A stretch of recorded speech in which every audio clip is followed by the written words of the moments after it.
Hey everybody, welcome to the Player's Take, episode 114. I'm your host, Justin D. Simone, joined by my co-host, I don't have a nickname for him this week, Montrell Rice.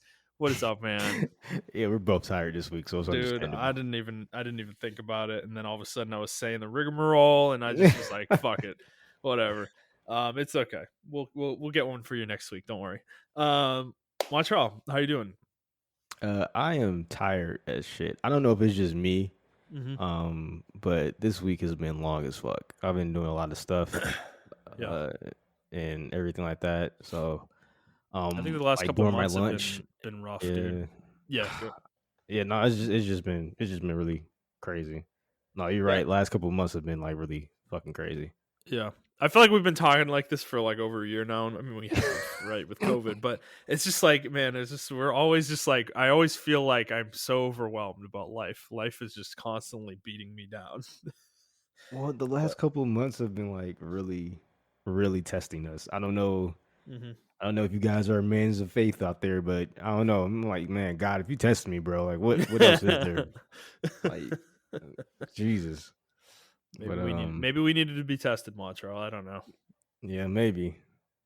I don't know, but yeah, it's been a rough week. I thought yesterday was Thursday Mm, and today's Thursday and then yeah, tomorrow's Friday. And it's just mhm. like today went by so slow.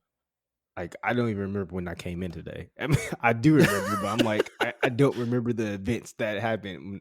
It was Mhm. just, yeah, it's just been a I rough mean, week. dude, do you drive to work sometimes and you forget the entire drive? Like right after you get out of your car, you're like, Yes. I drove to work. Like you have no recollection of anything that happened on the way to work.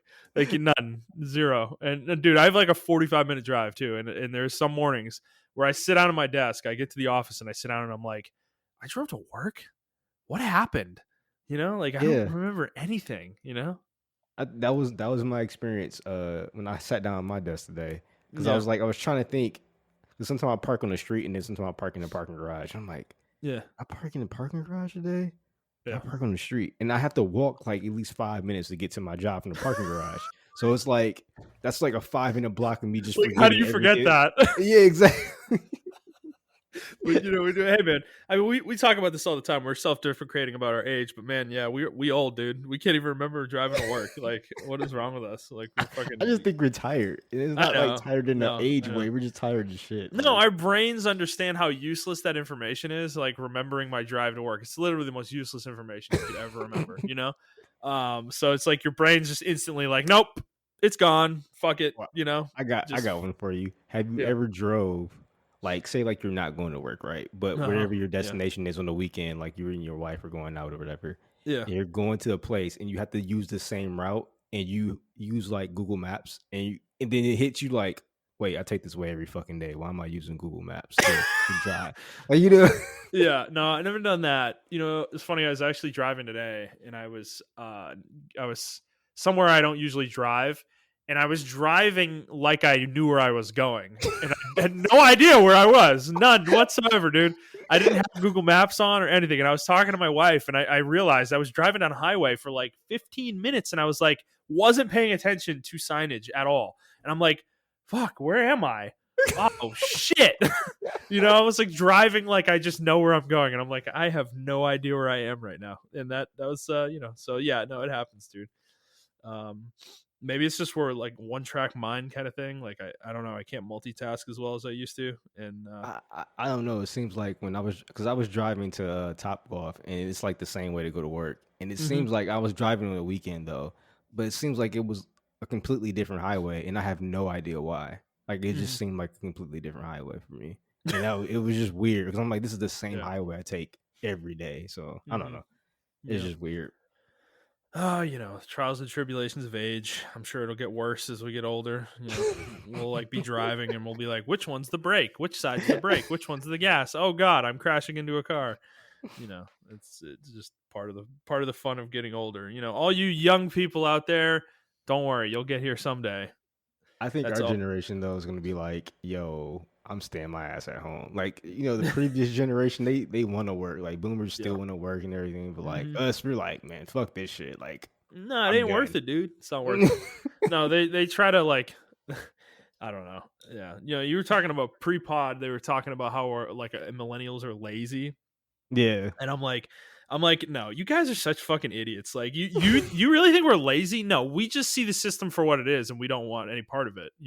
If we're gonna pretty take much. part in it, we want to be equitably paid or compensated. Yeah, It's just like because there's no benefit to us doing anything else. All these other things that you try to sell, like company loyalty and fucking, you can enrich your life. No, fuck off. Okay, none of that's real. It's all a bunch of bullshit. You're literally just trying to do that to indoctrinate people. Okay, we're not stupid. That's the thing, is we're too smart for their bullshit, and they don't like that. So they're gonna call us lazy, is what they're gonna yeah, do. exactly.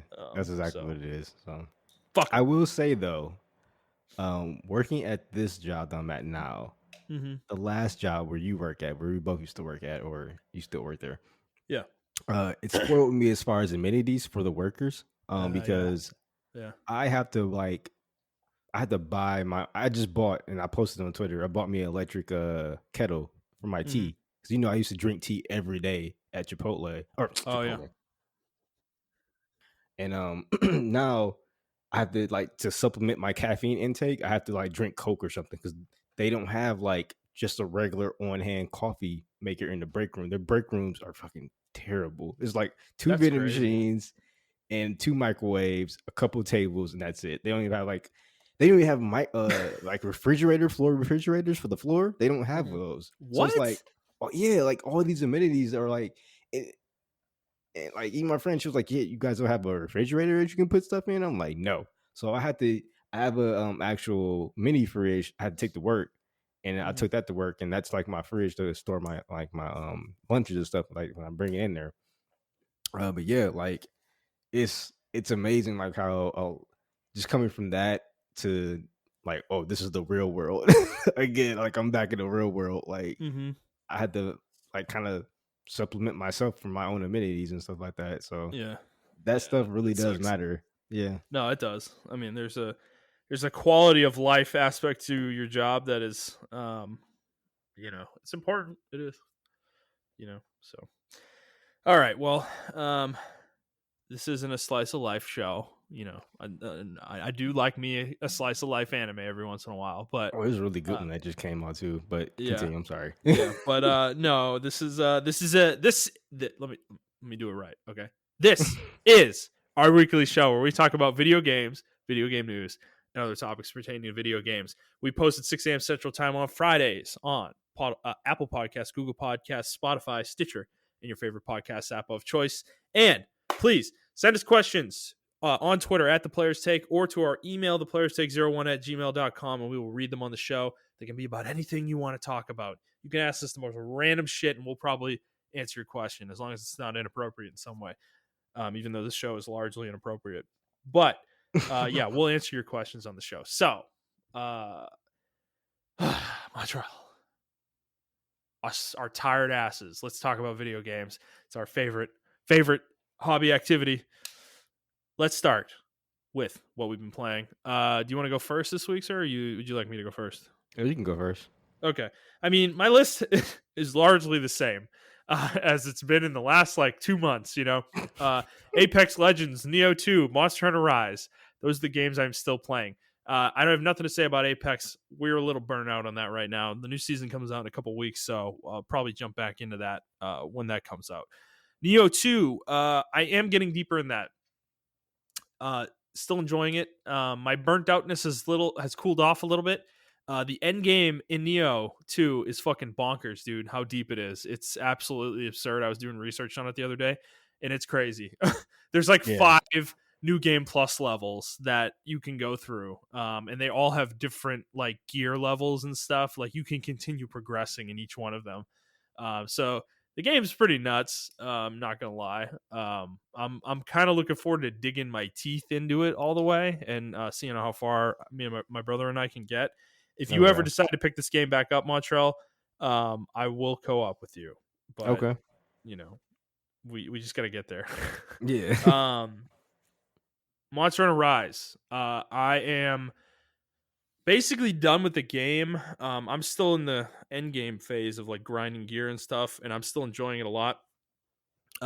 I will say there's just I like this game a lot. I think it's a really good game. I think a Mhm. lot of our criticisms still hold true to me though, and I am going to hold firm that this is one of the smallest Monster Hunter games at launch that they've ever made. It's super short. Yeah, a lot of people agree with you on that. I Actually, beat the game in 40 hours, I think, which is fucking unheard of for Monster Hunter, dude. yeah, Like it's insane. Even World wasn't that short. It took me at least 60 or 80. And this game was way quicker than that. And that's because of some design decisions they made to streamline the game a little bit. But I just think they needed to come with more here. And I think it's really obvious that the game wasn't finished because of how many. It really depends on like. I'm going to be proven right with this first patch. I think first and second patches that come out, and then here this month and then next month, because they're saying there are several monsters that are going to be added, and oh there's no really? way they did that in a month. Like they had these monsters mid development when the game launched, I think, I and thought they it was just gonna were be not. like one monster like they did on World. Like I was like No, one they monster said here, they said one monster there. Chameleos, Apex Rathalos, and then several other monsters are going to be added with the first update. Wow. Okay. Which is not something they've ever done before. It's usually only been one at a time. The World was like that post launch. So that to me indicates that they didn't finish everything they wanted to finish before the game came out. And You think it was it kind of COVID related? maybe, but they released the game anyways. And that's disappointing to me, to be honest, because there's no Elder Dragons in the game besides the one that comes with this game. And that sucks. That feels really shitty actually right now because those monsters are the end game content in the game. Yeah. Even World at launch had four, Yep. and they were challenging fights that even when you were uber geared were still challenging. And there's Yep. no monster like that right now in Rise. Like nothing. Rajang's the only one really, and we've already got him on farm basically.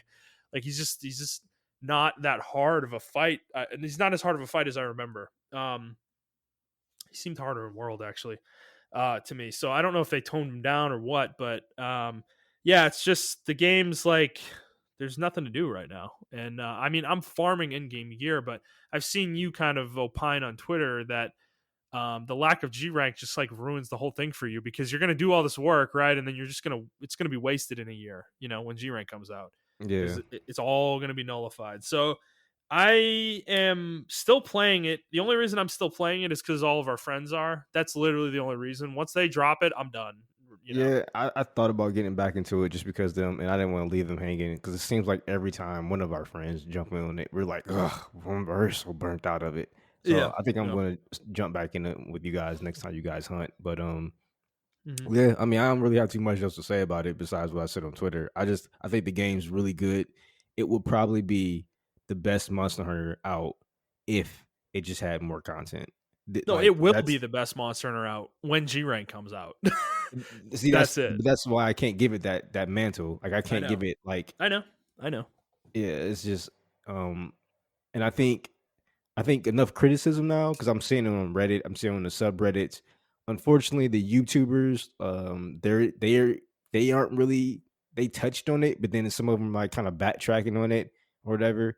Um, but I think enough criticism. I think the team actually looks at what's going on out there. Simple fact that they changed the clutch claw. I think that's like one Yeah. of the biggest things that Big a lot of indicator. people. Yeah. Right. So I think the next Monster Hunter that comes out, they're going to do some major changes to the way they do the system. Yeah. So that's why I can't really wait. I can't wait for like World 2 or whatever to decide to call the next one for the console releases because they're going to release it for the PS5, Xbox Series X. I can't just see them not doing that. They're going to release a Monster Hunter for that game. But I am interested to see what they're going to do because this kind of showed the flaw in that wait for G rank system that they've been doing for the last Hmm. 14 years. So I Yeah. think it's finally fizzled out, and I'm interested in seeing what Capcom makes the team do. Yeah, because I mean, if the game comes with G rank, right? I guess the argument from Capcom's side is like, what do you create as DLC to monetize the game the way they have? But to me, I don't know. There's things you can do. You could create a monster package, of old monsters or something, or you could, um, you don't have to like create a new rank. You could add on content without like ruining the progression of the game, It so it's just the way that the game is, because I'm trying to see like maybe pay for additional regions, but it's like, what if you have to get material that's only farmed in that region? Then you're literally paying it behind a paywall. You know what I'm saying? yeah, So I know. Right. It is a little tricky, I guess, which yeah, is the way they do it, I guess makes sense to them. But at the same time, though, if you're gonna do it that way, the base game has to be robust enough though yeah, that's to the problem right there. I don't know if this game is justified at $60 right now. Like I don't think I can recommend it to people. To be honest. And saying that as a Monster Hunter fan is kind of crazy. Like I don't Yeah, this is the first time I ever heard anyone say that, and I Yeah, I agree. know. Like, I know. I know. And I mean, I'm saying that and it's like it's still a 40 to 50-hour game and I think it's fun for people, but like our friend Snakes, like he got the game on Saturday, dude, and he got to 7-star last night with what? us. Yeah, in the hub. Yeah, he's beaten the game in basically 5 days. Like that's how small this game is, And you see, know. that's his first impression of the game, and the game's not like that normally. Right. Right, dude. The idea of beating Monster Hunter 4 Ultimate or Generations Ultimate in 5 days, even if I'm playing nonstop, impossible. Literally impossible. You couldn't We do were it. doing that. I know we were psychos, and it took us like a month plus, to beat that. So I mean, I know I just said Ultimate for both of those games, so I understand, but that's kind of our point, I guess, is it should be Ultimate at the beginning. There's not really a well, good justification for why it's split off. well, I like how World did it. World did it in a really interesting way to where, I mean, you had the arch tempered monsters and all the other shit like that, and I complained about that. But at the end of the day, it was a lot of content, and that those monsters did pose a challenge. Right, even when you were Uh, super geared. yeah, even when you were super geared, so it was enough to hold over a lot of people till Iceborne came out. Because I actually thought a G rank wasn't going to come out at all. To be honest with you, it just took so long. But then Iceborne came out with their G rank, and it was worth it. The problem is, if we get this G rank, is it going to be worth it because this content was so little, or is it actually going to be worth it? That would be the real question, if that makes any sense. Yeah, because right now there's nothing similar to the tempered or arch tempered monsters in this game. Nothing. There's no variant monsters either. Hmm. The deviants that Generations had, those aren't here. There's no even variants. There's not even subspecies in this game in high rank. Like Pink Rathians, not in the game. Asia Rathalos, not in the game, dude. Like it's that's kind of what I mean is like even that stuff, the stuff that are easy to implement, that is like their quote like differentiators of the different ranks, like they're not even here in this one. So this game's really bare bones right now. It feels like a live service game that launched like too early, wasn't ready Yeah, for prime time. I think my biggest gripe with it, it's not even the content, because like I can fight monsters over and over again. It's just, for me as a Monster Hunter player, I like to gauge out what I'm gonna build. Like I like to look at the full tree and like gauge out, but they have everything locked. Like Yeah. like they still have 4-star rarity items locked, and it's like, Yeah. bro, what? Yeah. Like I'm I'm in I'm Hunter rank 4 or whatever, and I'm still getting this shit locked off to me. Like that doesn't Well, make any dude, there sense. aren't So even rarity 7 weapons right now. Like there isn't a single rarity 7 weapon on the weapon tree for dual blades at least. I don't know if other weapons are different, but that's nuts, which means that they plan to add that over time for sure with the new monsters they're planning to add. And also the way talisman melding works in this game is I don't have a problem with it. It's just that there's 4 different ways to meld and you unlock them over the course of the game. And the first 3 you get are fucking useless. And you really want the last one, and you don't get the last one unlocked until you beat the final boss of the game at 7-star, which takes forever. It's like it feels really bad. Like I don't like the way the system is implemented because I ended up not really I had like a shit talisman on for the entire game basically, and now I'm starting to get decent ones, but it's like I should have been able to farm something up until that point. The way the system works is just not, it's so gated. It's like you said, it's just I don't know, it doesn't feel good. um it's like the game requires you to beat it before you can actually do the fun part of the game, you know, the actual Yeah, making your build part of the game, and and that that's sucks. always been the fun part of Monster Hunter, like making different builds. Because I had on World, I had like several different builds for several different situations, and it was just I had a dual blades build that drained stamina from monsters really quickly. So if I was going against a quick monster, I can drain their stamina real quick while I'm hitting them, and then they'll get tired, and we can get free hits on them. So I just had like different. I had a KO build. I had a crit build. I had all these different builds on World. Um, which to me, I think World was the one that was like lacking as far as like coming from Yeah. generations Yeah. Ultimate. We both say like World was just lacking, and then like now Rise is just like you get none of Even that less. shit. Yeah, Yeah, I'm so literally sitting here. I was sitting here the other day, like pining for a world. I was like thinking about putting the disc in, dude. And yeah, that's that's crazy. crazy, right?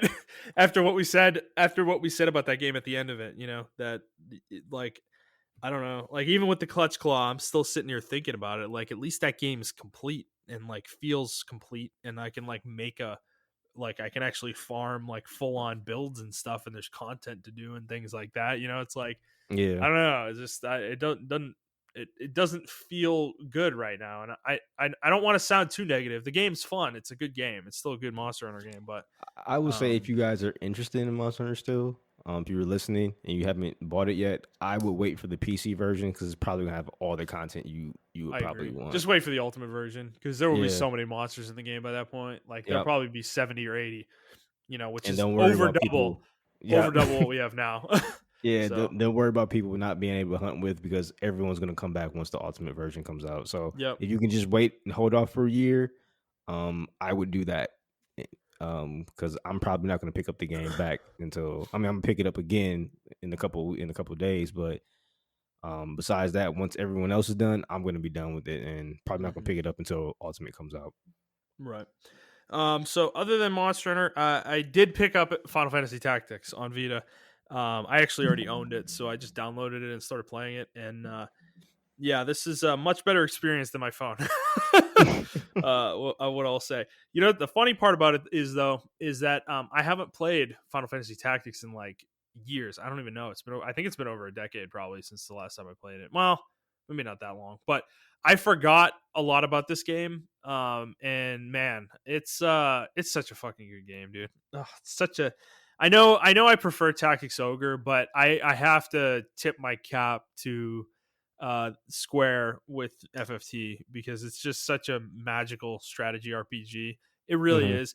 It boggles my fucking mind though that they haven't re-released this game on current consoles, and B, that we haven't gotten a Final Fantasy Tactics sequel like ever. I know we got the two on Game Boy Advance and then DS, Tactics Advance and Tactics Advance A2, but those weren't the sequels we were looking for. And I think a proper sequel to this game, it feels like so obvious to me. I can't believe it hasn't happened at this point. So yeah, and we're gonna talk about this in a bit, but you will be able to buy it for quite a while now, at least on Vita. So if you have a Vita and you haven't played Final Fantasy Tactics, do yourself a goddamn favor and pick up this game and play it because it is a magical fucking game. The story is just so good. That's one of the things that really carries the game is the storyline. It's really well told and well written, and the characters are really good in it. So yeah. Montreal, what have you been playing this week? Um, so I mean, obviously, I've been playing a little bit League of Legends. Nothing much to talk about there. I've been playing Metal Gear 3. I beat Yeah, that already. I saw the post on your timeline, man. Fucking Ocelot doing. Yeah, This was Kojima at his absolute peak of insanity. By the way, yeah. MGS3. There's a lot of stuff that in there. Like one lady does a backflip with the motorcycle, and like, That game is an absolute fucking acid trip, and I think it's a heavily overrated video game. To be frank, I actually don't like MGS3 like really at all. so I Um, was actually going to mention that. yeah. Um, I'm playing through it, and this is actually my least favorite Metal Gear. Because Hmm. it's just so awkward. It's really So convoluted. yeah, it's the way what they were trying to do. So they were trying to combine both methods of Peace Walker slash Metal Gear 5 and the old style of Metal Gear Solid, which is the overhead camera with the radar in the corner and stuff like that. So they were trying to Yep. combine it and they were trying to get players away from that. The problem was some of the camera angles in some areas were still fixed. And even on the remastered version, when you switch it to third person view, sometimes the camera angle automatically goes to a fixed version, the fixed camera angle. And you can Yeah. switch it back to the third person, but you have to manually go back into the menu and turn it off and then turn it back on again. So it's kind of janky in that aspect. Um, as well as the CQC. Oh. So the CQC in the game, uh, Yeah. they don't really tell you how to do the CQC. The thing you have to do is you have to call the boss, and she'll like within the first, because there's a whole, I don't want to spoil it for anyone who's going to play the game or whatever, but the first section of the game you have access to call the boss. And I'll just say that. So you have access to call the boss, which is, this is not spoilers, Snake's mother, who taught him CQC. And so you have access to that. So you have to call her like three times, and on the third call, she'll tell you, "Oh, press and hold the CQC button to do various CQC moves." Because I forgot how to do it. Like I completely forgot how to do the CQC moves, and there's Mhm. no really tutorial on how to tell you that. And I really appreciate later Metal Gear games for telling me how to do that shit. For Well, telling me dude, how to I do didn't that even shit. know what you just said. I didn't know that. I played this Yeah. game and dude, the CQC boggled my mind for the entirety of that game. And the final boss fight is literally all CQC. And it fucking sucks complete dick if you don't know how to do it. It's awful. It's absolutely horrible. Yeah. Like, ugh. So if you're gonna go back and play it, or if anyone's gonna go back and play it, I will someday. yeah. So the CQC button, which is actually the button, the 3 button hit combo that he does. If Yeah. you go up to the person and you hold the button, he will grab it and you'll be in CQC mode because you'll grab the enemy and you'll have control over him. Yeah. You can press the CQC button with the left and then press and hold it while pressing the left stick, and then he'll automatically like flip him. Or if you just press and hold it, he'll grab him and then put him in CQC mode. You can interrogate him, you can kill him, you can knock him out, uh, or you can hold him up, or you can actually use him as a body shield. So you can do a lot of stuff, but the game Yeah, just doesn't tell I you know that you shit. can. I know you can. Yeah. So, because I just remembered it, right? I was like, oh yeah, you can do CQC in this game, and it's not janky.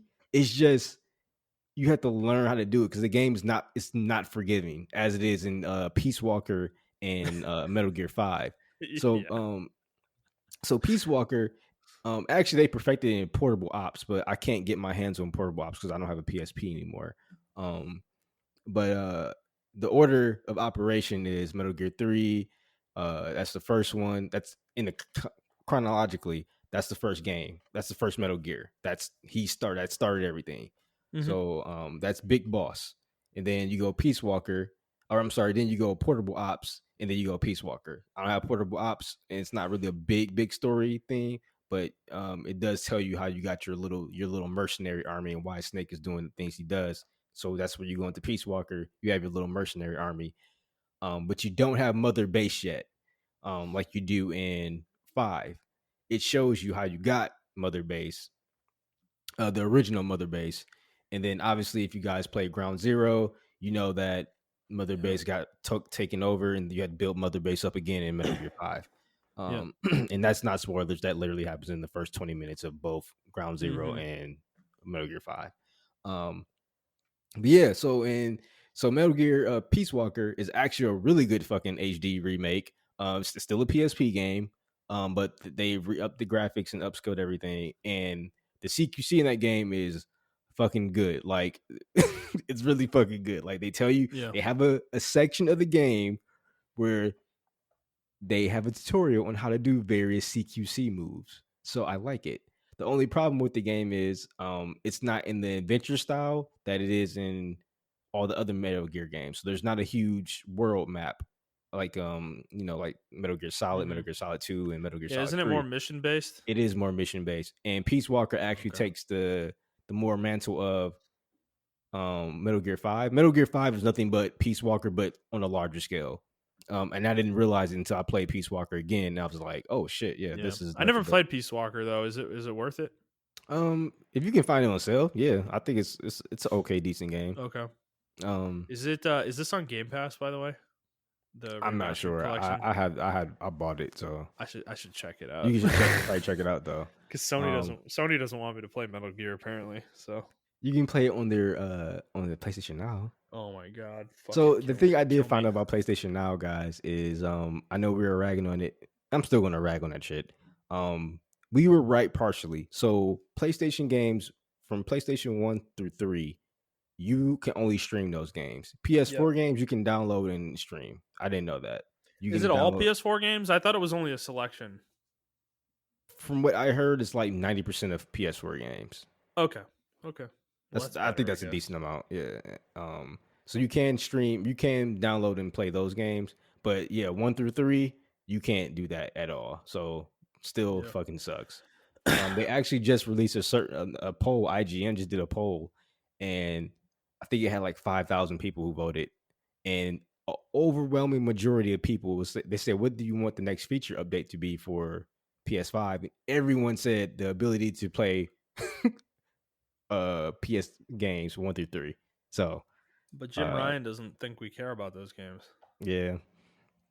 But yeah, that's all I've been playing. I think I like Peace Walker. I have to get used to the fact that it is a portable game, so it's gonna Mm, play like a portable game. So mm-hmm. like Well, areas it's are designed small. right. It's Exactly. designed like one. Yep. Yeah. So areas are small, and it's designed like because you have to build your base, and once you're building your base, they're like it's almost like a gotcha game, but not like that. But you put certain people in there, and they have to research weapons, and the research is actual time. And I'm like, oh, that's right, because Oh, this so used it's to be a like one of those. It's like Clash of Clans.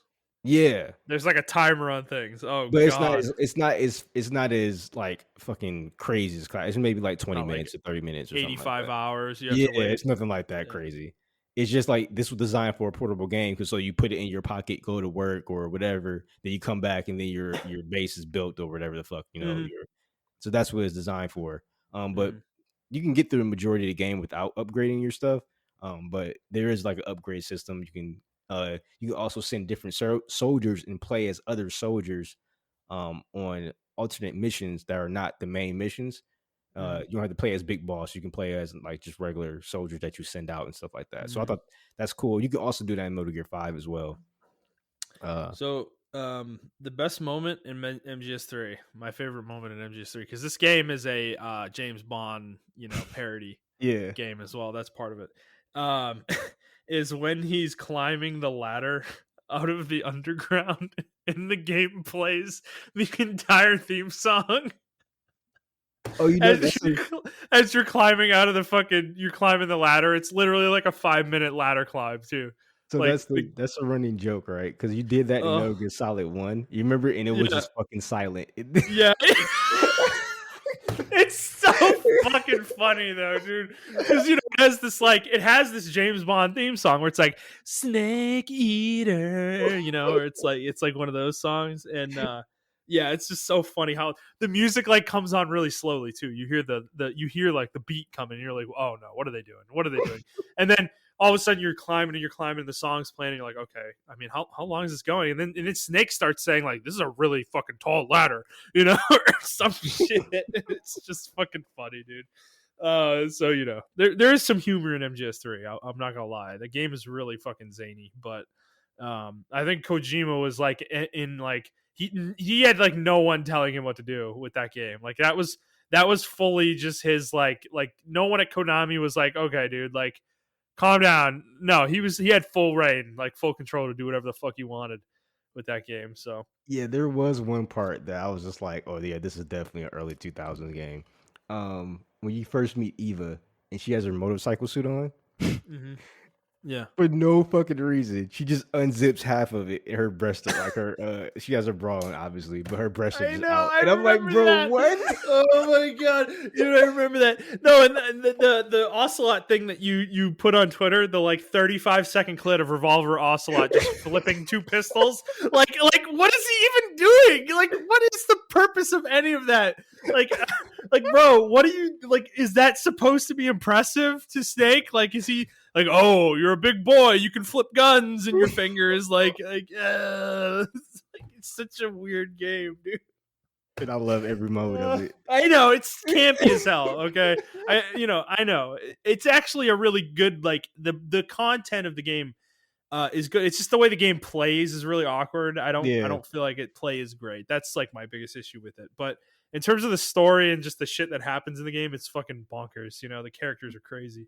So yeah, but so it seems like are you trying to play through the whole series right now? Is this like a project you're working on? Yeah. After I beat Peace Walker, then it's gonna be Metal Gear 5 and then Metal Gear Metal Gear Solid 5. I'm gonna try to play through NES games again. I only did it Oof. once, but I don't think I can do it. Um and that's what they should Well, remake. They should remake they both do. of They need those. to remake those because MG Metal Gear One, not Metal Gear Solid. Metal Yeah. Gear One I had to is correct a somebody on Twitter about that too. yeah, very important game in the series lore It too. is. It's literally the game. Obviously, it's the first one he ever made, but it's also the game that bridges MGS5 to MGS1. Yep. You know, like and I mean, And I don't know. MGS4. Because Yes, you remember yeah, the body you burned? That comes yeah. back in MGS in Metal Gear 4.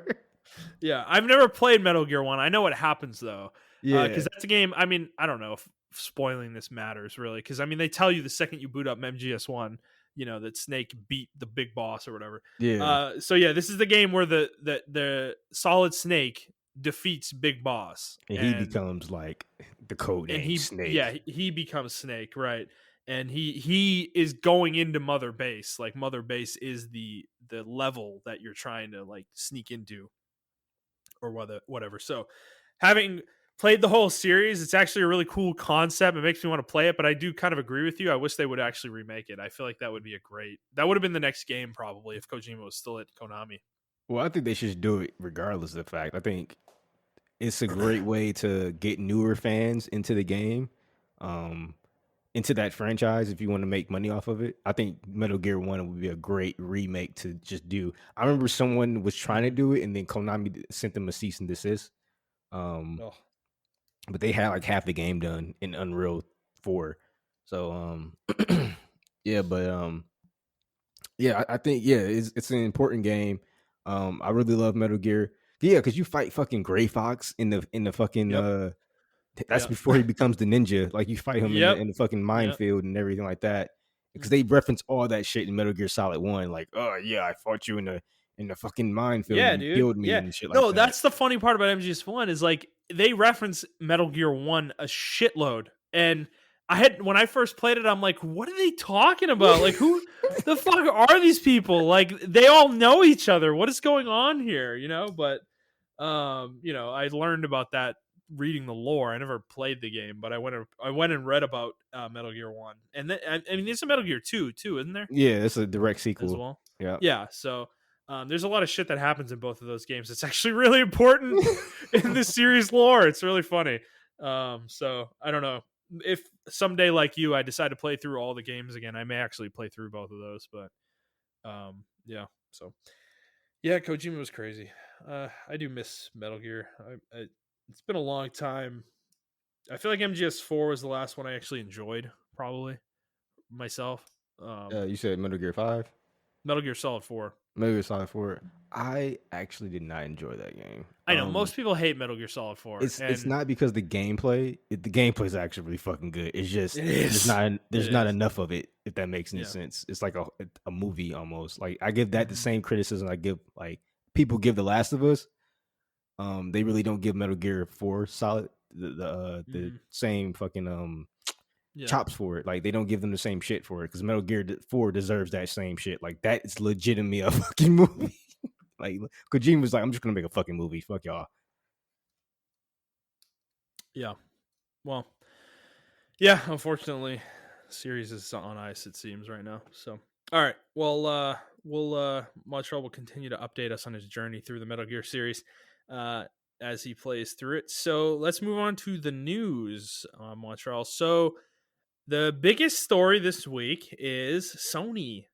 They've announced on the PlayStation blog 3 days ago that they have decided to reverse their decision on closing the PlayStation 3 and the PlayStation Vita stores. They are going to continue operations, they say, indefinitely Okay.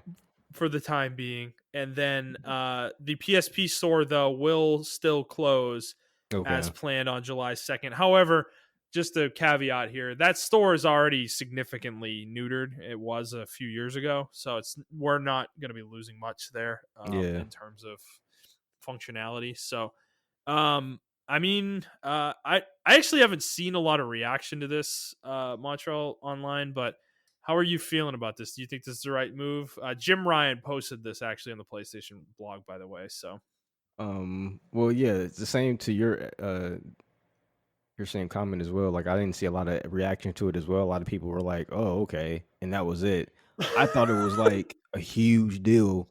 A lot of Mhm, people actually were saying like the reactions were like people if we bitch enough on the internet, we'll get our way, or like mhm, or the thing was like, "Oh, I don't know why you guys are bitching anyway. You don't nothing never changes anyway. They don't listen to you guys." And then someone posted Sonic the movie, and then they posted this. Oh, and then they posted Xbox's mhm, um gold membership thing where they did the $60 for 6 months instead of for a year mhm. thing. So I agree to that sentiment. I think companies are listening to us more. So I think this was a big win for us, to be honest with you. I mean, I don't Right. I know people get mad when you say like, "Oh, is it a win? Like it's a company thing." But it's a fucking win for the consumers. Like we It spoke definitely is. with our minds and or with our fucking wallets as well, and fucking outrage and shit like that because people still want these games. Um, Mhm, so I'm happy that it happened. I'm happy that we got what we wanted. What I'm this upset about, which is like a double edged sword, I guess, is that we shouldn't have to get to this point to say anything. That should have been like a rule of, I mean, not like a rule, but that should have been on top of their minds. Like, what are we going to do with our legacy games that we have a legacy to attend to? Like, mhm. I don't think Sony, it just, the whole situation, I'm sorry, let me calm down. The whole situation, Yeah, yeah. uh, kind of showed Sony that they have a legacy that they need to attend to, which is really telling that they didn't even know they had this legacy Yep. or the higher ups didn't know. They didn't know how important this was. Um, to their fan base, and that speaks volumes about the company, and that's kind of scary in my opinion. Like we shouldn't have Mhm. to do this. You should be self-aware of what you are. Like Microsoft is self-aware, and to a certain extent, I think Nintendo does this shit on purpose, and that's why I they're mean, they self. know what they're doing. Yeah, They know Nintendo how does this shit on valuable their purpose. old IP is. Yeah. Yeah. So to me now, I think Nintendo should be on the same totem pole. Like all the shit that we're giving Sony, like Nintendo needs to be up there. But the thing is, like I think people been giving Nintendo shit. They just don't fucking waver. They don't care. And They it's don't nothing we care. can do about that. So Well, we don't speak with our wallets with Nintendo though. That's the that's problem. true. Yeah. We all succumb to their bullshit, Everybody bought the fucking Mario 3D collection, myself included. I'm an asshole just like the rest of you. We all did it. We all Yep. fucking did Sure it, man. did. And so we're just proving them right. But in terms of Sony, you're 100% correct, okay? This is a um I mean, we already knew. We were talking about this already, right? That leadership at the top is just completely disengaged and not they don't really know what their fan base wants, right? They're going in these weird directions, and we're going to talk about this the next story, but the movies and television direction that Sony seems to be taking is just not where they should be going with PlayStation. Yeah. But that seems to be where their head is at. However, I will say the fact that they at least reversed this decision is a good thing. It It means is. that whether Jim Ryan listened to the consumers or somebody internally, or maybe both, somebody or a group of people internally pushed feedback up the chain that got to him eventually, like, this is the wrong decision. Like, this isn't that hard to maintain these servers to keep this going, to keep these online. I know from an accounting standpoint, it's probably annoying for their accounting department to have to send the $1 that a game makes in a month, like to whoever fucking has that game. But if that's so annoying to you though, like fucking take the game down then if it's literally only making you $1 a month, Like they can make micro decisions like that. They don't have to take the whole damn store down. I'm sure there Yeah. are games on PlayStation 3 that still make a decent amount of money every month. It's probably nothing crazy, but money's money.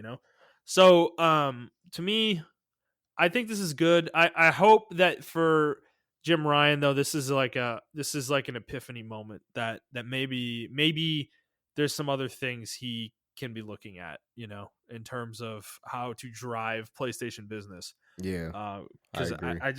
I don't know. I think the direction they're going is wrong, and he's the reason for that right now. And I think the fact that he came out, and I mean, his name's on the blog post. He didn't necessarily write this. I don't fucking know, dude.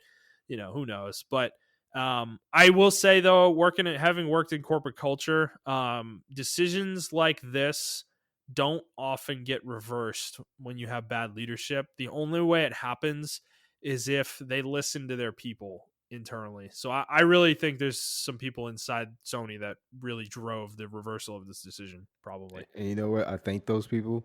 Mm-hmm. And like you said, I think this will be the precedence. Like it set some kind of something in his head to be like, okay, maybe old games do matter, and they Right. actually do. Like I think I wouldn't be surprised if next year they come out and say, yeah, we're working on some type of emulator thing. I wouldn't be Yeah. surprised if we keep it up. Yeah. You know what I'm saying? Like I wouldn't be surprised about that at all. Yeah, why not develop it? I don't get like people want it even if they're not going to use it. People want it. And it's a feature that will drive people to your console, I think that's the thing I don't understand with Nintendo and Sony, why they don't get this is like even if it's not something heavily utilized, like the data says that it's not being used by a large percentage of your user base, it doesn't matter. It's a huge part of the conversation, dude. Yeah. Like regardless, it's a huge part of the conversation. It's clearly there's a really dedicated core of people who want this feature. And I think most of us, the reality is like we're probably not going to use it, but I like the comfort of knowing that I can go play old games, that I can go play Final Fantasy Tactics on my PlayStation 4, Like I would love to be able to say that, It's you just a know? huge selling point. It's like first off, I can get rid of like legacy systems. So like I mean, I Right, do like to right. collect stuff, so I'm probably not going to do that. But I know people who are not collectors.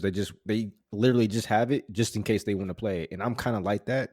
Mm, Like if my Switch can play um 3DS games and 3D and Game Boy Advance games and all this stuff, I will get rid of all that shit. Like I don't need it. Like I got a 30, I got a if I Switch. could play every game I have on newer hardware, I'd do the same thing. I Yeah, think this is what they don't understand is that this feature actually does drive hardware sales because for me, there was no back compat with PS4 when it launched. I didn't buy it for over a year, yeah, because of that, because I was still playing PS3 games. PS5, on the other hand, I bought on day one because it was backwards compatible with PS4. So I didn't have exactly. to make any transition. It was just I literally just started. I kept playing the games I was playing on PS4 on my PS5. And And that's a beautiful feeling to have. Like I can yeah, just do it that. is. I Like don't I even don't have to even. worry about it now. Yeah, I can get rid of my PS4 now. Like I don't need it I already anymore. did. Yeah, I did. I sold it Yeah, last week. Like it's gone, and I don't care. yeah. I don't need the device. So So I mean, I think Xbox had the right idea. It's just funny that mhm. Xbox, out of all the companies, are doing this. And It I think if really is Sony so does, funny. yeah, and I think if Sony does this as well, like if Sony has some kind of backwards compatibility come out, I mean, beyond PS4, Yeah. um, I think that will force Nintendo's hand because that to me that would eat up some fan bases. Like people like, oh wow, I mean, I am a Nintendo dedicated person, but Sony did have some good games on a PS1 and PS2. Like I Hmm. can't deny that. So That weren't on Nintendo. that worked on Nintendo There were a exactly. ton. JRPGs. The PS1 was a JRPG haven, man. Yep. Like And there are people so in many exclusive JRPGs that were not on any other device on PS1. exactly. And people they need to know. I mean, and people will go back for those because people go to the Switch because it's a JRPG machine right now. It is a JRPG machine right now. But Yeah. if Sony was like, yeah, we even have like I think now with the Vita, or with the DualSense, they can put Vita games on the PS5. Like they can use the touchpad on the back of the Yeah. Vita as the Yeah. touchpad on the front. Like that can be the Yeah. thing, you know. So Yeah. I don't think there's any excuse why we can't have Vita games as well. Like the PS5, you can turn the PS5 into the ultimate PlayStation machine.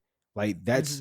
that would be such a huge selling point for a lot of people. Like Man. this is the ultimate Yeah. PlayStation machine. I can go back and play PS1 games, PS2 games, Vita games, PSP games. Holy shit. Like I just don't think it's gonna happen though, I mean dude. I I really don't. know I don't think it Yeah. is, but it to me, if I was one of the execs or whatever or whoever pushed this up, they must know how valuable legacy games are. And if you Yeah. push at the Jim Ryan and tell him how many more consoles you would sell, I think he would make an initiative to put more research into making these emulators. Hmm. But I Hmm. think that's what they did with Xbox, and look at it, it paid off big time, like for them. Yeah, and the PlayStation 5 is the fastest selling console in US history, like for a console. So, I mean, I think a big reason for that is the fact that it's backwards compatible. Like Yeah, I really believe that. Like you don't I have to. Both consoles actually, like they sold really well, really fast yeah. because both of them, like we don't. Everyone was so What ready to get reason is off the there not to Xbox, and upgrade? You know? exactly, There's nothing holding you back from upgrading, you know? If you have the money and you're willing to buy it, like there's exactly. nothing holding you back now. So, I don't know. It's a good decision. I think it was obvious it needed to happen. I'm glad they made the choice, whatever the reasoning is of why they decided to do what they've done here. I think it's a really good sign, at least, that they are listening. However, that is, whether that's people at the lower levels bringing it up, or maybe Jim Ryan himself was seeing some stuff. I don't know, or combination of the two. It doesn't matter. This decision was made, and I think that's a good thing. That's this is a step. This is a first step for Sony. We're not giving them everything back. They're not great. They're not the fucking best manufacturer right now. They aren't. And they're not making the best decisions. We're still going to be critical of them, but at the very least, at least they listened in this one case. So that's good to know. All right, next story, also about Sony. This leaked earlier this week, and it was actually confirmed by Sony. Is that a video leaked of a PlayStation Plus video pass? And apparently, this is something that is going to be running in Poland for a year. Is going to be a pass offered exclusively to PlayStation Plus subscribers that is going to give them access to certain Sony IPs, movies, and television through PlayStation Plus. And I don't, the concept of this, I don't know, Montreal, what do you think about this, man? Is this something that you care about, I guess, as a PlayStation Plus subscriber? Um, no. I mean, what exactly is it? So right now it's going to be an app on PlayStation 4 and 5 which will allow PS Plus subscribers to watch 21 movies and television shows including Venom, Baby Driver, all 6 seasons of Community, Bloodshot, Jumanji, The Next Level, Zombieland 2, Charlie's Angels 2018, a bunch of other movies, Blade Runner 2049. So there's actually some recent, pretty fairly decent movies here. Actually, Bad Well, Boys from 1995. you can watch those on like Netflix and stuff. I know.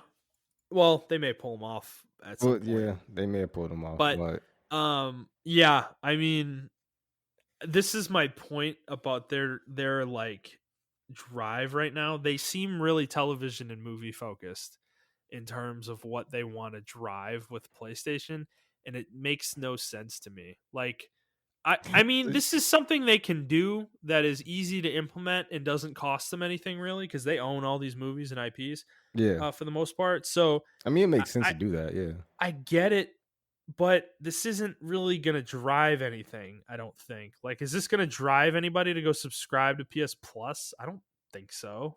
You know, like you said, most of this stuff's available on Netflix, or you could rent it on Amazon for like $3. You know, it's like, who really cares? It's not that big of a deal. But yeah. I don't. What's funny is, man, what's funny is this is literally the Xbox One launch. This is literally Yeah. what it is.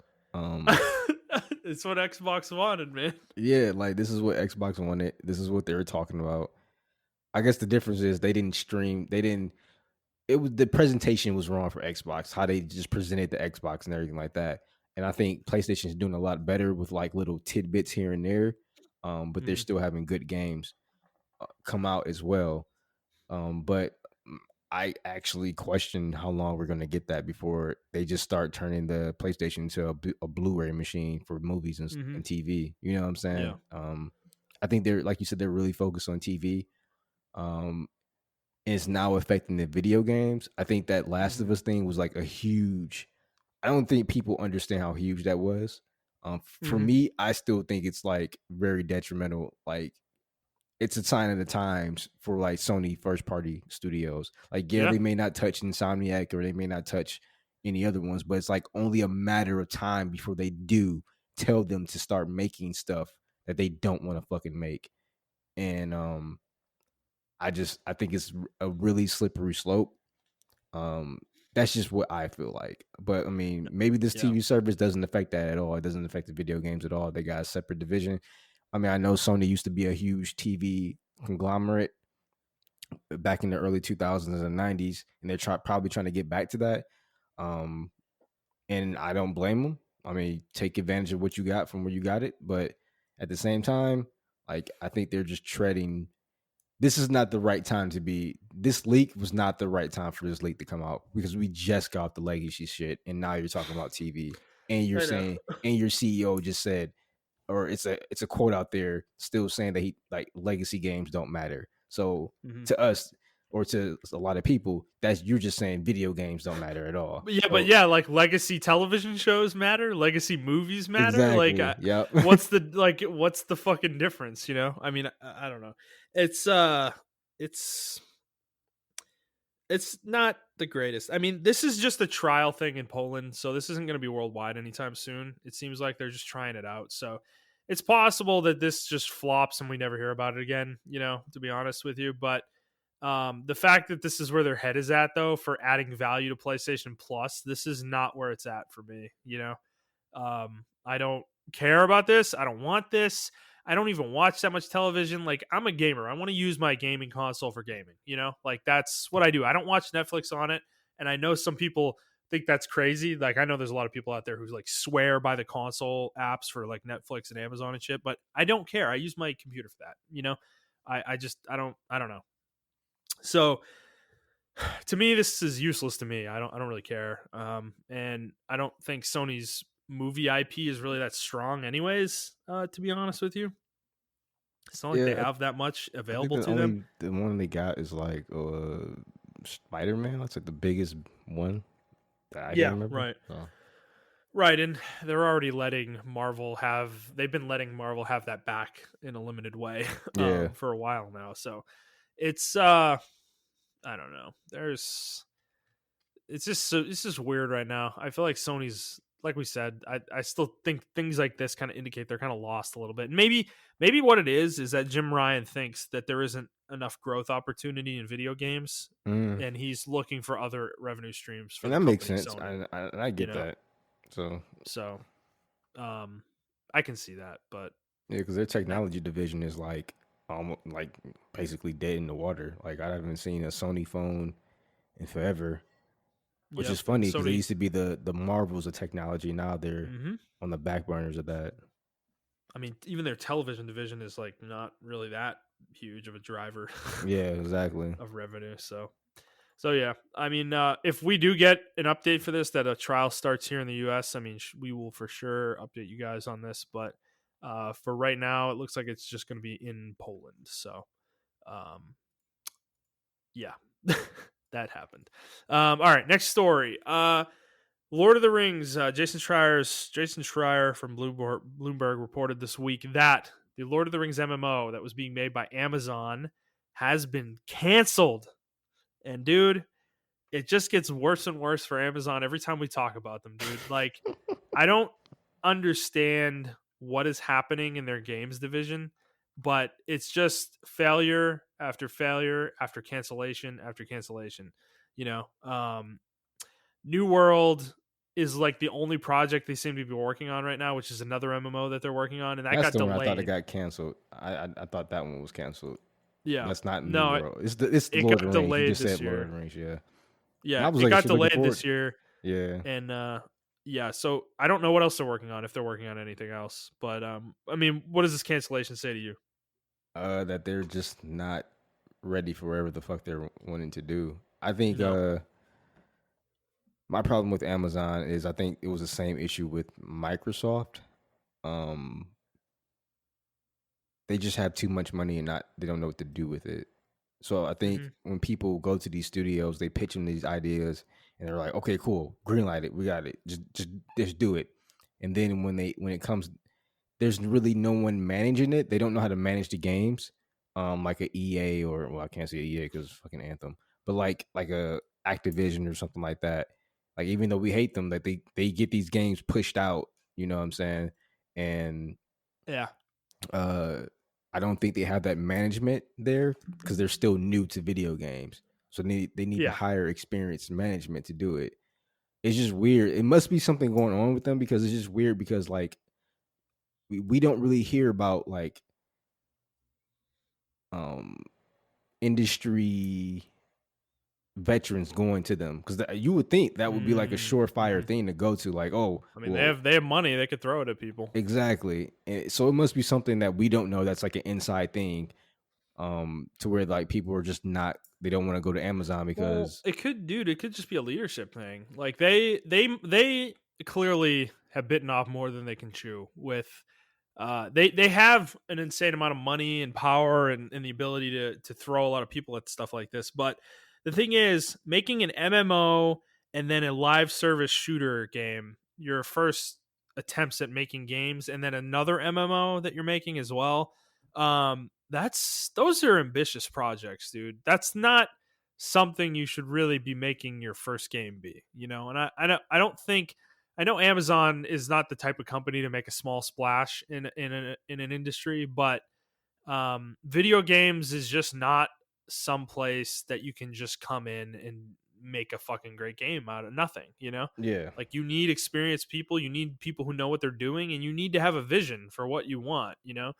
Making two MMOs in a video game industry where MMOs are basically dead, I mean, I don't know of the wisdom of that, you know. And I appreciate that because I like the MMO genre and I want to see more MMOs again, but at the same time, there's not been a lot of success in that genre, and Amazon's green. Like, they haven't made a game, you know? Like, they haven't successfully launched the game, really. Like, Crucible launched for like a month and they took it off and then they canceled the fucking game, you know?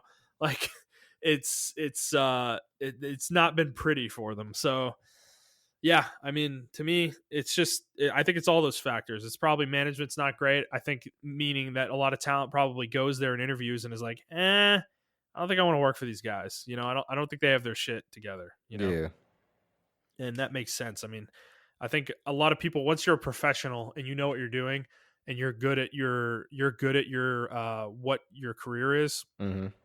you don't want to work in a bad environment, you know?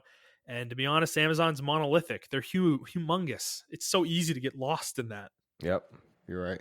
So if they don't have management that has like really key, like they don't have people managing these studios well, and they're kind of just doing their own thing with no one over them really, or the people over them don't know video games very well, it's going to end like this, you know. So yeah, we'll see what they do next. I wouldn't be surprised though if New World got canceled too.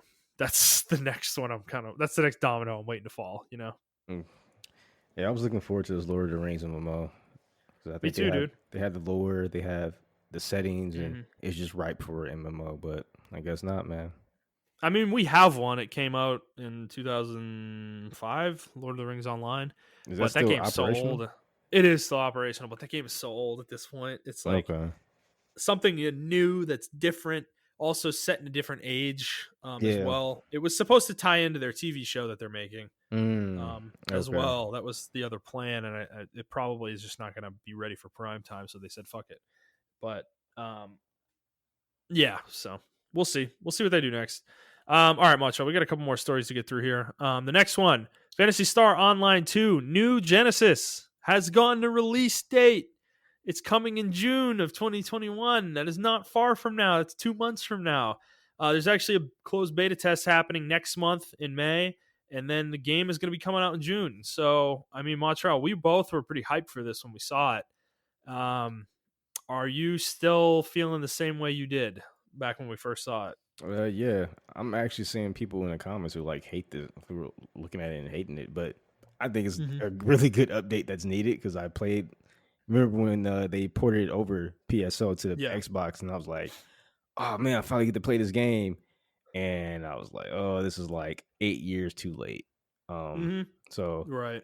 I'm glad they're updating the game and things of that nature, and unfortunately, this is coming at a bad time for me because I was going to play Final Fantasy 14 again. I mean, I still might if I can Mm-hmm. convince, because I think I got you on the cusp. If I can convince two more people, then yeah, I can play. I play Final I think I need to Fantasy. finish Monster Hunter before I can commit to you with Yeah, that. But yeah, I might. I might.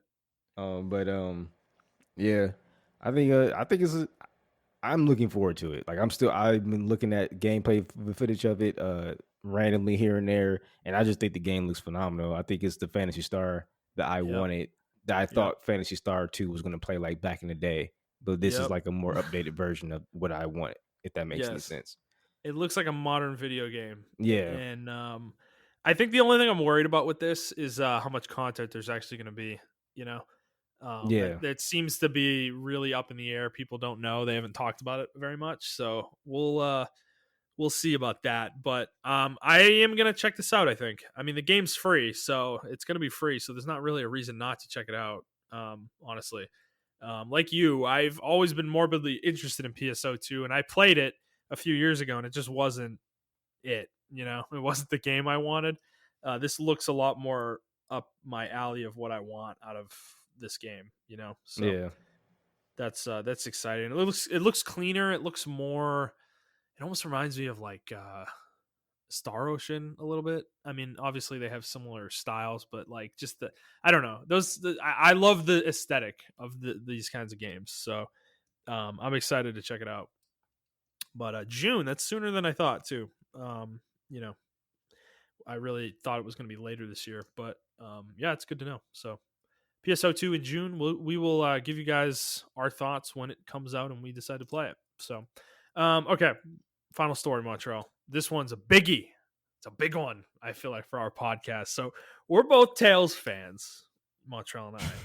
And there's a little game called Tales of Arise that we've heard fucking nothing about in like 2 years. This game went dark. Yes, it And then did. it was delayed indefinitely late last year, and we were like, fuck, is this game even going to come out? But then yesterday, a bunch of footage came out. Bandai released a ton of footage and then announced a September 10th release date for the game, and it's going to be coming to Xbox One, Xbox Series X and S, PS5, PS4, and PC on September 10th. And there was a lot of footage that came out of this game. I watched some of it, Montreal. I know you watched some of it. Are you hyped? Yes. It's a very updated version of like Tails combat. Tails always been like a combat or a combo heavy focused game. Yep. But to me, it combines the elements of like the classic Tales games that we play, like the Zillia, um, Vesperia, yeah, yeah, Symphonia, yeah. Symphonia, and with the one game they had, which is Beasteria, I think it's called a Beasteria. Berseria, Yeah, yeah. Becerra, when you're playing as one character, it combines both of those, and you can take control of three different characters. And I remember on the old Persona games how it was like a pain to switch characters on the fly, but you can do it if you're like really good enough. Mm-hmm. Um, but now it looks like it's just like it's almost Final Fantasy VII, like where you just press the button to the left, and now you're that character, and you can It's do. mapped to the D-pad, yeah. Yep, and you still have combos, but it looks like you unlock the combos like a traditional Tales game, or maybe they have some like new system, but it doesn't look like there's an auto combo feature, which I like, Mm-hmm. so I can kind of personalize my combos and things of that nature. What I like. Mm-hmm. I think the game looks fucking phenomenal. one thing that I did notice about this game, and it wasn't necessarily the game itself, but when the game came out and it was tweeted or whatever, people under there are asking for a Switch release. Oh, Switch, can we get a Switch? There's no Switch release. Oh my god. And it's like, bro, shut up. Like, I'm tired of it. Like, I think we need to talk about I this. know. I'm so over the Switch. I think I In that think no regard, one's yeah. talking about it. It is getting on my fucking nerves. Yeah. I love my Switch, I do but too. I know every game that comes out is not going to be. This game is not playable on the Switch. I'm sorry. Like, if they manage to port this game to the Switch, good job. I don't think they're going to It's do gonna that take though. time though. You said it on Twitter, I think, that the expectation that every new game is day and date on the Switch is completely unreasonable Yeah. because to get a game playing on the Switch, they have to markedly change it. The Yes. way it plays and the way it looks, and that's not something most development teams are going to be ready to do or have the manpower to do for a game they want to launch. So Exactly. it's unrealistic to expect that. And to be honest, what's funny about the Switch? I was looking at my game list, dude, of games I played. It's actually not that long, man. I don't play my Switch that much. It's kind of weird. Like I love it. I'm with you. I love the Switch, but I don't use it as much as I thought I did. Well, the And time that you do use it, right? You put yeah. 150 hours on one game, and I think, Yes, that's the common thread. yeah, Yeah. there you go. Yeah. Like, we When I both do do play a that. game, I'm playing it deep. Like it's a Exactly. deep game, like a Whether it's deep like cut. Xenoblade or Monster Yeah. Hunter, we dive deep into those games. We play those games for like hours. And then after that, we never touch our Switch again until like the next Mhm. big game or a game that we want to play comes out. Yeah. I mean, I do use it as like a little indie machine or like for my 2D platformers. Like, I play Mega Man on there. I play like Streets of Rage. I play Sonic on there when I want to get that fix out. Besides that, I don't really use it for anything else. Yeah. But getting back to Tales, I think this game, it was well worth the wait. I can't wait to fucking Mhm. play it. The story looks like typical Tales, but I do like the whole you gotta fight for your freedom type deal. So I think that's pretty cool. Mhm.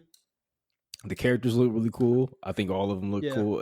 Even the mages and their combos, because that's always been like a weak point in Tales games. Like, the mages always been fucking They just trash. stand there. They Yeah. just stand there and cast, and then they shoot this like insane fucking spell at enemies.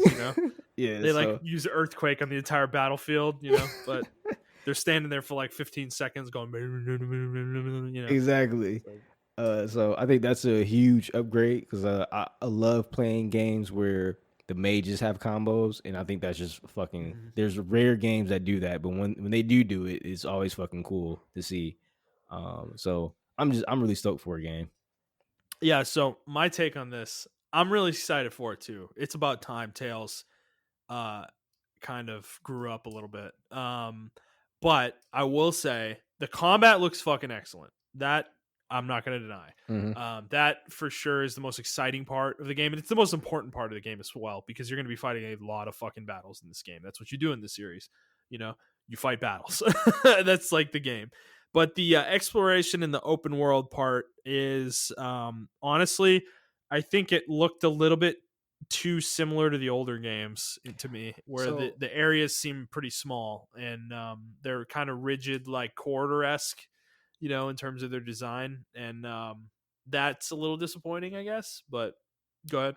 yeah, I do agree with you, and I did notice that change. If you go back and watch the earlier trailers, the world was kind of bigger, Yeah, and there was no battle transition. Like, you just went straight right, into the fight. Now there's a battle right. transition. So maybe there was some kind of issue with.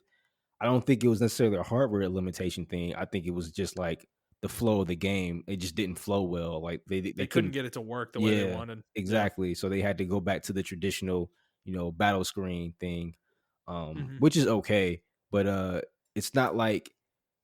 And to be honest with you, Final Fantasy VII had the same issue as well. Oh, for Where sure. there it Yeah. was corridory, and even though there were enemies, you just flow right into battle. Um, it just everything was a corridor. There wasn't a really open world map type deal. Right, which is something they're going to have to tackle with the second Final Fantasy Exactly, because remake game. as I think that was my only criticism of that game, if I remember correctly. I think Hmm. we both had that Yeah. same common criticism. I think Tails was trying to do that as well, but they just decided to opt for switching to a battle transition into a Mm-hmm. battle screen or whatever. So I mean, it's Yeah. cool. I would like to see a more open world game, like Infinite Undiscovery. How that's an old Xbox 360 Mm-hmm. JRPG, and that didn't really have a battle transition. You just go into the battle. Yeah. So but unfortunately, they probably couldn't figure it out. It probably just didn't flow well with the game, and they had to take it out, which is probably why we had that huge delay like last year. Well, also they brought it to new platforms too. It wasn't supposed to be coming to PS5 and Xbox Series Oh, X. okay, cool. So those are additions. I think they use that time to port the games as well, which is great. That's good. I think the one of the other things I noticed is that in combat, one of the enemies that they showed had a weak point, which is not a common mechanic used in Tales. So that's cool to see that. And I also think I saw a counter from the player character, like he countered an enemy attack at some point. I may be mistaken about that, but I thought I saw that in one I of the did see him videos as do a well. dodge. It was like a counter dodge.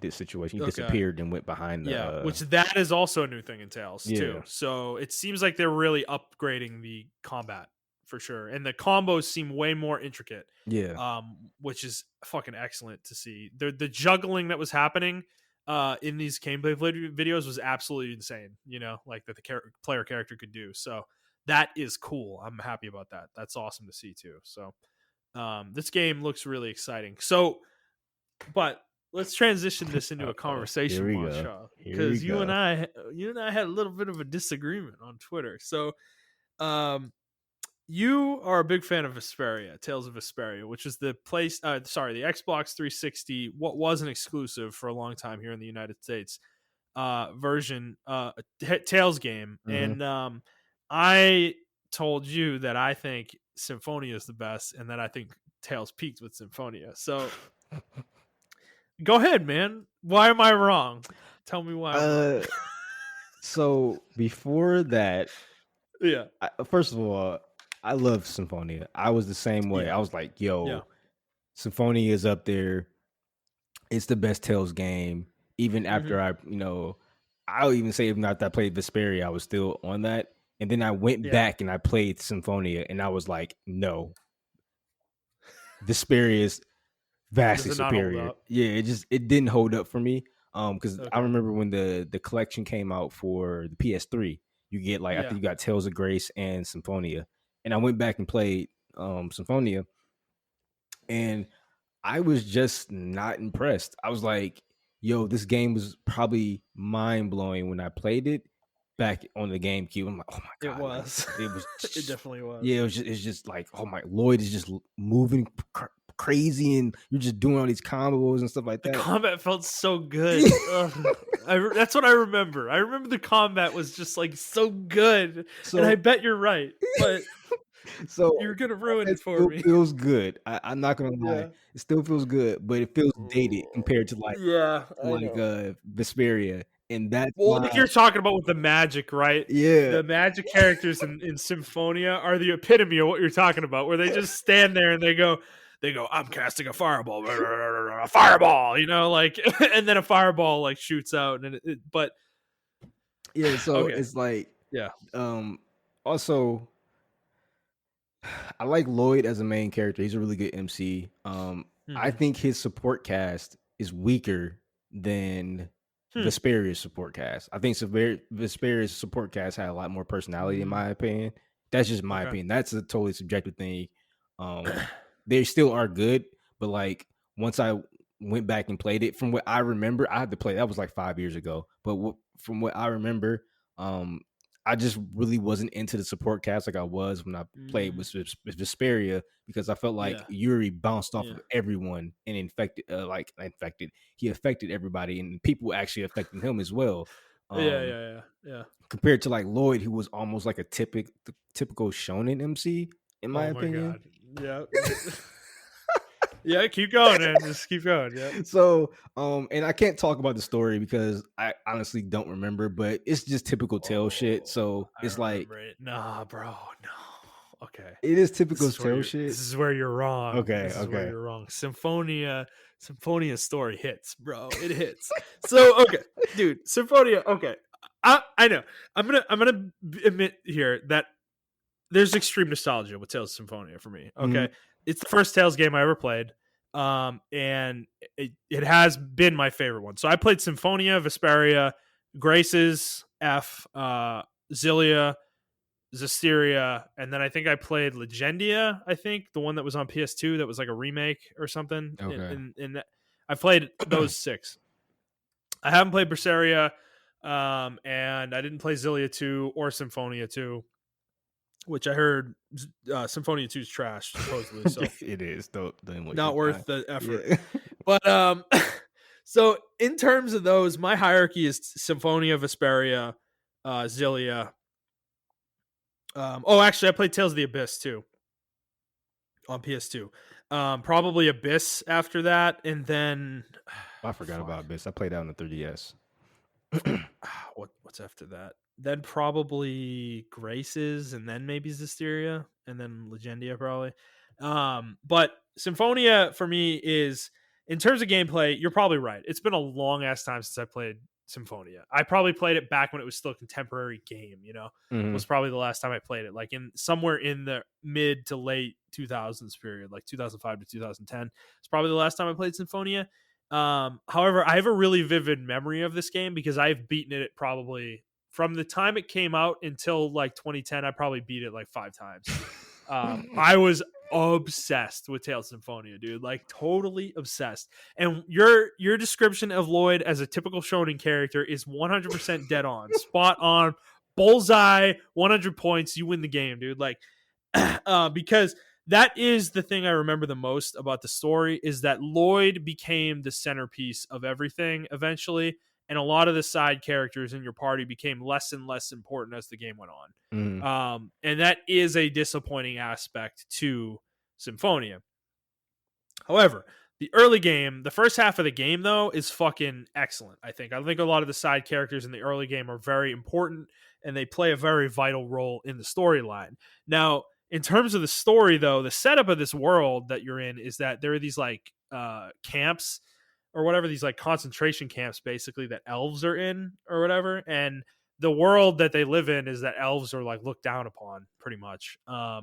And people hate them, like they're not well liked. So that's part of the lore in this world. And the early game is actually breaking into one of these concentration camps and saving somebody, I think.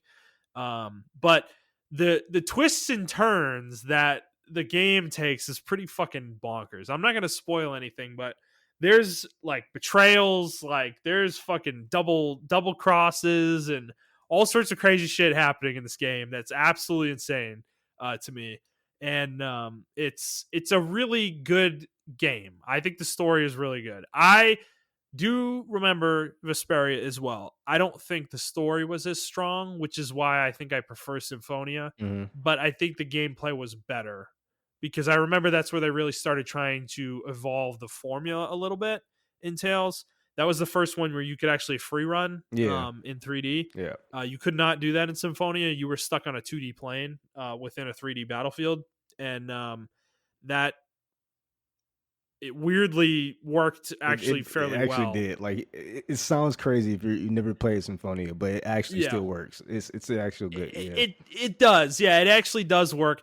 Vesperia for me though, the free running in Vesperia was actually kind of awkward. It wasn't super well implemented, I guess is what I'm trying to say. It was the first time they tried it, and I don't think it worked super well because you weren't free to do it. You had to like hold a button to do it. Like you didn't just do it by default. And so you were on that 2D plane, but you had the ability to run in 3D, and it's just like, I don't know. It was a little wonky in that regard. But as an MC, Yuri's the best MC in the Tales series, period. The end. No question. I agree with you there 100%. The rest of the party about like the story. I think the story is kind of weak in Vesperia. The reason I like it, Yuri's story is good though. Yeah, the reason I like it is because I think Yuri really carries the story, but he also carries like the supporting cast to me, in my opinion, carries everything. He just wasn't a typical JRPG.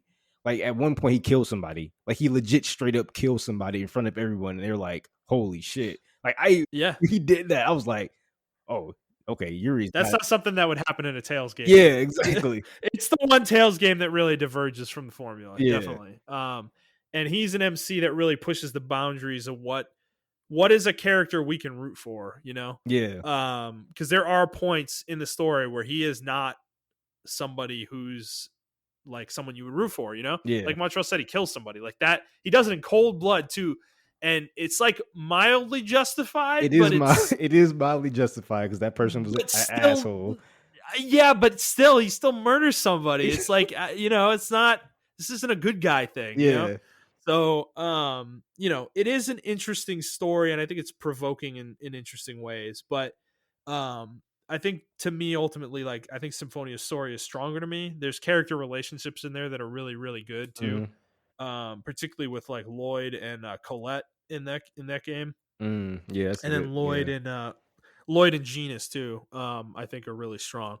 But in Vesperia, for me, the relationships are really Yuri and what I don't even remember her fucking name, the pink haired princess. Fuck. It's like I think it's like Sicily or Yeah, something like that. yeah. And it's just they have a weird relationship because she's like this like shut in who doesn't know anything about the world, who's like a noble, basically, Oh, it's that Isabella, I typical think is her name. Isabella. Yeah, I think you might be right. And he kind of teaches her about the world, like how the world really works. And there's like a romance that buds there, but it's a little awkward, in my opinion. Well, But then there's also, I yeah, don't think sorry, they go were ahead. trying to like. That's why I like the game, right? Because it was like they weren't really trying to make it a romance thing, and I actually respect them for not going all the way with that. Yeah, Because to me, he bounced off Judith a lot better. Because Judith was like almost the female version of fucking Yuri. She was like a free roamer. She just did her yeah, thing. yeah. She's the Um, blue haired one, right? That yep, uses a spear. yep, the Yeah, elf. I right. think she's an elf. Yes, And yes, so yeah, I liked her a lot. And then the other person I liked, who was like a typical JRPG, everything's good, was I think his name was fuck, what was his the name? kid, right? No, not the kid, the other guy that was like he was Oh, you're talking about his friend, the yeah, knight, the guy the that was a blonde knight. knights. He was one of the knights. Oh, I forget his name. It's like R something. It starts with an R, I think. Yeah, I'm trying to think I of want it. to say Richard, but I don't think that's right. It's something along those lines. I know who you're talking about. Anybody who's played Vesperia knows who you're talking about too. But he's not a party member though. Like, you get to use him a couple times, I think, Yeah, you but do. he's Yeah, never really a party member per se. But yeah. his relationship with Yuri is really good though. Okay, her name's Estelle. I'm sorry, her name's Estelle, not Okay, Estelle. yeah, but You were close. Isabel, Estelle. yeah, yeah. I was almost there. But like I like how he bounces off of both of them because Estelle and that other his best friend that was in the fucking was it Rita? Fuck, I'm sorry. It's Flynn. That's his name. Is it Flynn? I think it's Flynn. Flynn. That's right. You Is it got it. You Flynn? got it. That's it. No, you're right. You got it. You got it. Okay. You got it. Yeah, Yep. Flynn. So the way he bounces off of Flynn and Isabella, or not Isabella, Estelle rather, and like Flynn's been out there, he sees shit, and it's like he never ravers. Like he's like, I'm still a Yeah. knight. I've seen all He's the the goody bad good shit. boy. Yeah. And like Yuri's like, I couldn't be a knight because we were just doing some crazy shit and I just couldn't do it anymore, bro.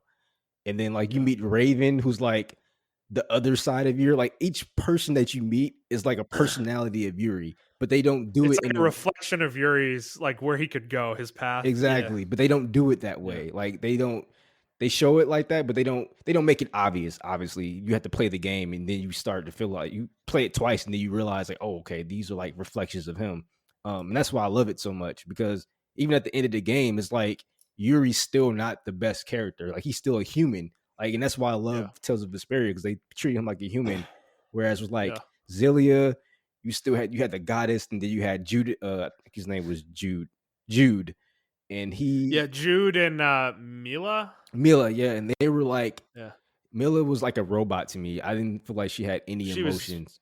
And poorly done. Yeah. yeah, and then Jude was Jude just was like great though, on he the was opposite side great. of the spectrum. He was, but Yeah. he was almost like one of those MCs that's like he was a Deku, and but he was a Deku He to the was. extreme to like he wasn't Yeah. getting more powerful. He was just like he stayed Deku, like early stage Deku. So that's why I really didn't like him that much. I can't remember Tales of the Abyss, even though I played that game. I know I loved it. The MC in that game was an asshole. Remember, he was the noble, spoiled noble brat who Yeah, you're right. thought everybody around him owed him everything, you know, and Yeah. and everyone, dude. Abyss is funny actually. That's one that's probably worth playing, because I hated the MC in that game, and the funny part about it is the first half of that game is him going on this journey, and everyone he is like that is in the party with you fucking hates his guts, you know. And they say it to his face, like, dude, you're an asshole, you know, like. And eventually something happens in that game, and he's the reason it happens, and everyone just fucking like leaves him basically. Yeah.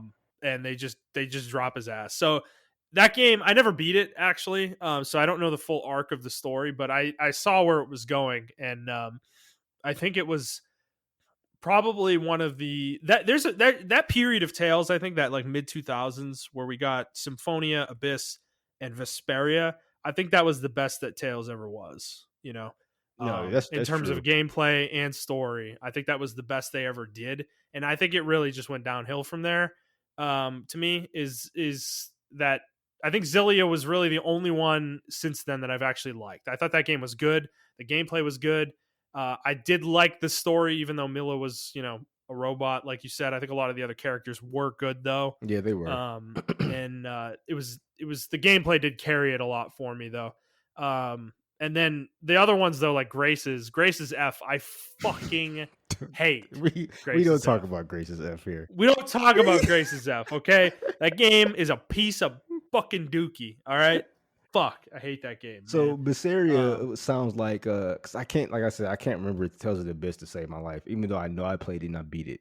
But Berseria was the same way, where the main character was a fucking asshole. Like she was, Hmm. but she had a chip on her shoulder because like something happened to her at the beginning of the game, and Yeah. it pretty much was like a Well, I know revenge who she story. is too in the lore of that universe. Yeah, She's yeah, I know who she becomes. So yeah. So it's like she had a chip on her shoulder the entire game, and she was trying to get her revenge. Which I like that about it. Was like a really dark Tales game from that aspect of it. hmm Um, she was more akin to like Yuri as far as like she didn't really give a fuck about even the people that were in her, because you didn't really have a party per se, but you had people that traveled around with you, and hmm she didn't really give a fuck about them until like later on in the game. Whereas with Yuri, you can tell he cares about everybody, but he was just like, I know how the real world works, and yeah, yeah, I need to yeah. I will say one of the most powerful moments in a Tales game I think I can remember is when the kid from Vesperia. Mhm. I forget his name, but uh he had like the giant axe or whatever. yeah, I know you're talking about. Fuck, I think it's fuck. Don't make me do this. You're gonna make me I do don't know this. his name, but he like idolized Yuri, right? Like he met Yuri and fell in love with the dude, like, and he just became like his idol basically. Carol. And Carol, that's it. Yeah, that's it. Man, damn, man, look at you, dude. You were talking about getting old, or you're fighting that old age. Look at you. Uh, but yeah, there was that moment when he finds out that Yuri killed that guy, Yep, and he and it got like so broke his fucking pissed. heart. Yeah, It man. broke his fucking heart. Like his hero just shattered in front of him.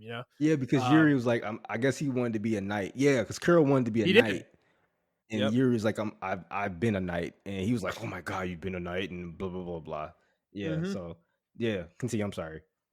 Yeah. So I remember that scene a lot, and I think that was where you're talking about. Is that game really did challenge the characters in the story too? Like they didn't. They all had their own unique journey, even with Yuri. Because he was who he was. So I think that game is really strong. I think the thing is the reason I'm excited about Arise though ultimately is that I think from the point Vesperia came out up until now, Tails has not evolved. In my opinion, there Hmm. have been different mechanics they've introduced into each game, but I just feel like they were rehashing the same concepts game after game after game to the point where it became stale. Zestiria was such a just God. I hate that game. I don't hate it, but it was just I couldn't play through it, dude. I It, got it was 35 hours in and I just put it down. I was like, I don't. Why am I playing this game? it was definitely a You weak know, game. I would definitely give yeah. you that. I They played it. lost the plot. I feel like of like what Tails even is at a certain point. I feel like maybe they changed writers because a lot of the Tales games, like you said, Abyss, Symphonia and Vesperia, they were challenging what a typical JRPG character was at the time. Like we all Mhm. knew what the JRPG characters were at the time, Mhm. and they were really challenging that. Um, then they just after Zillia, because I'll give you credit, Jude is a really good character. I think after Zillia though, like they just stopped giving a fuck and they just start Mhm. churning these out, and they because I think damn near came out every year. To be honest with you. They were. They were. That was the problem. Cuz yeah, don't forget we didn't mention Hearts. I forgot Tales of Oh fuck Hearts yeah, R. you're right. Yeah, I played that one too. And that game's okay, but it's just like it's a Tales game, I guess, It's like they just started blending together at a certain point. I don't even fucking remember them all. Like you're right, they were coming out every year and that was like ruining the franchise. So when they took a hiatus after Berseria, I was really hoping this is what would happen is that they were coming with something new. They were updating the engine and the art style because they hadn't done that since Symphonia. hmm The games kind of all look the same and they kind of have similar mechanics and styles and concepts to them, and it's just like they weren't doing anything, like they weren't changing the formula up enough. And eventually the series was never good enough, I feel like, for them to just abuse that. It's not like Pokemon or Monster Hunter where you can poop out the same shit every game and everyone just eats it up. Tails was never like that. They yeah, really needed to push boundaries for me with that series for it to continue to like maintain resonance, because that's what's so sad for me with Tails is like I love Tails, but I haven't really played a Tails game that I liked in 8 years probably. Like Zillia was the last one, and that's a long time, dude, for somebody who beat Tales of Symphonia 5 fucking times. Like yeah. I You're I feel right. like it fell off with me really hard. The last time I played a Tales game, well, I mean, I played the remastered Vesperia like a couple months ago, maybe a year ago. Mhm. But before that, I haven't touched Tales and since I was in my old apartment when I first moved out here. That was 4 years ago, and that was Vesperia. Yeah. And then I didn't even, Zisteria was the last one I tried. yeah, I didn't even touch that one. I was like, I don't really care. And then I before hated that, that like you game. said, Ugh. I was in Detroit when I played Tales of Zillia, so that was Mhm. yeah, that was a while ago. Long time ago. So I mean, I'm Yeah. hoping the thing I like the characters they're showing right now. But the thing I'm hoping for is like we get that character development. Like I hope it's not that typical shonen shit. Mhm. But I hope it's like a really deep story, like on Symphonia's level, on Vesperia's level, and that's a lot to live up to. I'm not trying to make it live up to that. I'm just like hoping. But if it doesn't give me that, that's cool, whatever. But I'm really hoping like you know they try that out and everything of that nature. So Or at least go in some direction like that. It doesn't have to be as good, but yeah, at least if they're trying, I guess is kind of what I'm getting at, yeah, you know. because I think JRPGs in general have evolved as far as writing. Like you think about the Yeah. most popular ones that came out, like Persona 5 and Xenoblade. Xenoblade and Xenoblade Chronicles 2 to an extent. Even in Final Fantasy 7 remake, like they redefine these characters to have actual personalities. Like Rex has a personality. They need Nina, depth. Yeah. yeah, They like need depth. they Yeah. do. And Nina has a personality. As far as Pirate, even though she's like a fan service bot, she has personality. Like Yes. She uh has a lot of depth actually. exactly.